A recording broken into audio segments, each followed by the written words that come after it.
Halo semuanya, Assalamualaikum warahmatullahi wabarakatuh.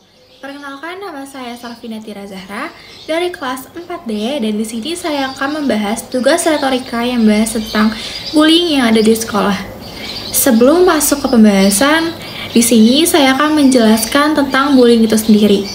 Sebelumnya, kalian tahu nggak sih apa itu bullying? Di sini ada tujuan dari bullying itu sendiri. Yang pertama, kalian lebih memahami apa itu bullying, dampaknya, penyebab, cara mengatasi, dan resiko-resiko yang dialami oleh pihak yang dibully ataupun korban dan si pelaku. Yang kedua itu meningkatkan kesadaran tentang bahaya bullying dan pentingnya untuk mencegahnya. Kemudian kita lanjut aja ke pembahasan tentang bullying itu sendiri. Kalian tahu gak sih apa itu tentang bullying? Kemudian kita langsung masuk aja ke materi yang pertama, yaitu pengenalan tentang bullying. Kalian tahu gak sih bullying itu apa? Bullying itu merupakan tindakan menyakiti orang lain atau perasaan orang lain secara verbal maupun secara non-verbal. Dan kemudian, bullying itu dapat dilakukan secara langsung maupun secara tidak langsung atau cyberbullying. Dan kegiatan ini pun dapat dilakukan oleh berbagai macam usia seperti anak kecil, orang tua, kemudian dari teman sebaya, dan lain sebagainya. Kemudian ada jenis-jenis dari bullying. Yang pertama itu ada bullying fisik, bullying verbal, bullying sosial, dan cyberbullying. Yang pertama ada bullying fisik.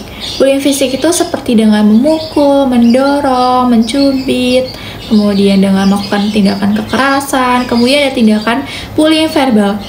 Bullying verbal itu seperti kayak kita menghina, kemudian mencaci maki, mengejek, mengancam, berkata kasar, kemudian dan lain hal sebagainya. Selain itu ada bullying sosial. Bullying sosial itu seperti apa sih?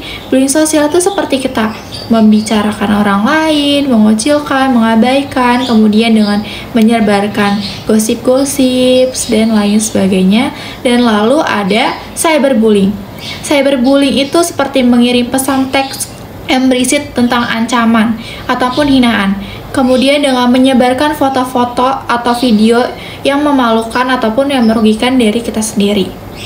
Selain itu ada dampak dari bullying. Kemudian dampak pada bullying itu ada 3.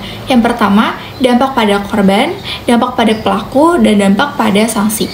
Dampak pada korban itu dapat berupa dampak fisik yang dapat melukai seseorang, yaitu dengan merasakan kesakitan, luka, dan lain sebagainya. Kemudian dampak emosional seperti sedih, trauma, cemas, depresi, dan lain-lain.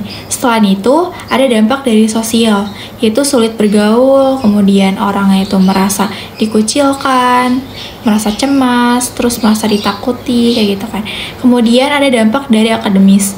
Akademisnya itu merasa terganggu seperti sulit belajar, kemudian prestasinya menurun, dan kualitas belajar itu seperti orang-orang yang terdiam dan tidak mempunyai atau tidak merasa mempunyai teman karena hinaan itu tersebut.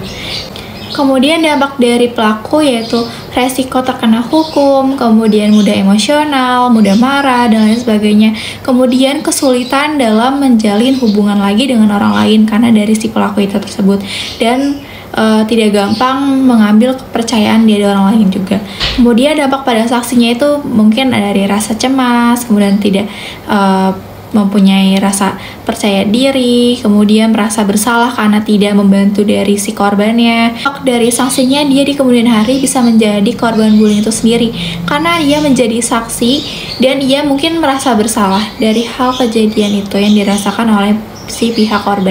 Kemudian pembahasan yang kedua yaitu mencegah dan mengatasi dari bullying.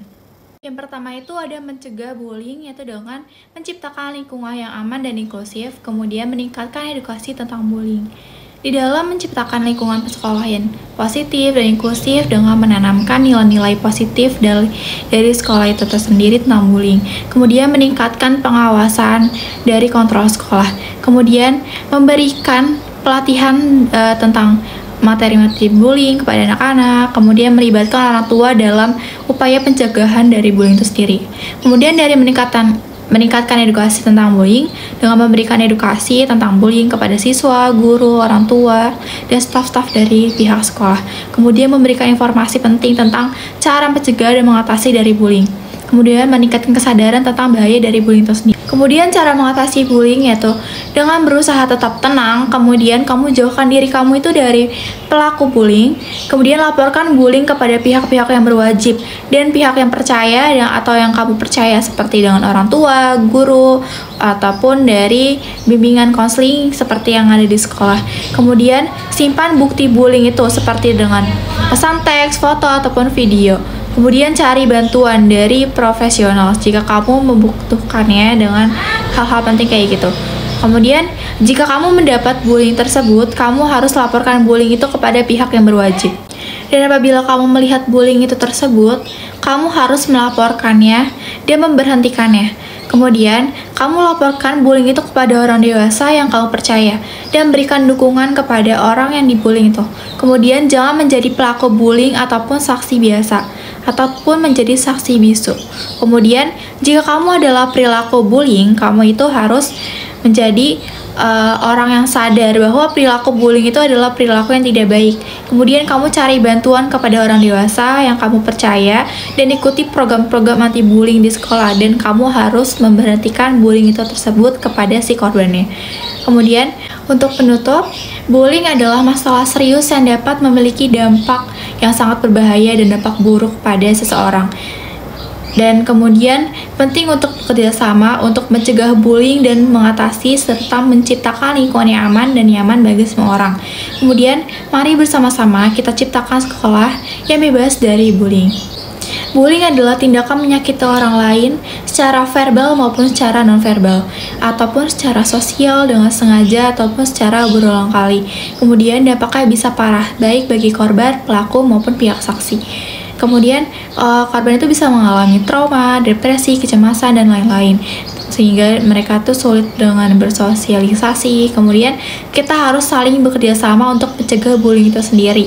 Kita harus menciptakan lingkungan yang aman, nyaman, inklusif. Apalagi kita di dalam pihak sekolah tuh harus menciptakan lingkungan yang aman, serta tindakan bullying itu merupakan tindakan yang tidak baik bagi anak-anak, serta kita sebagai orang tua, guru maupun staf-staf yang lainnya, kita harus saling menjaga dan menanyakan tentang apa sih pentingnya dari bullying itu sendiri. Mungkin sekian pembahasan tentang bullying dari saya. Kurang lebihnya mohon maaf. Wassalamualaikum warahmatullahi wabarakatuh.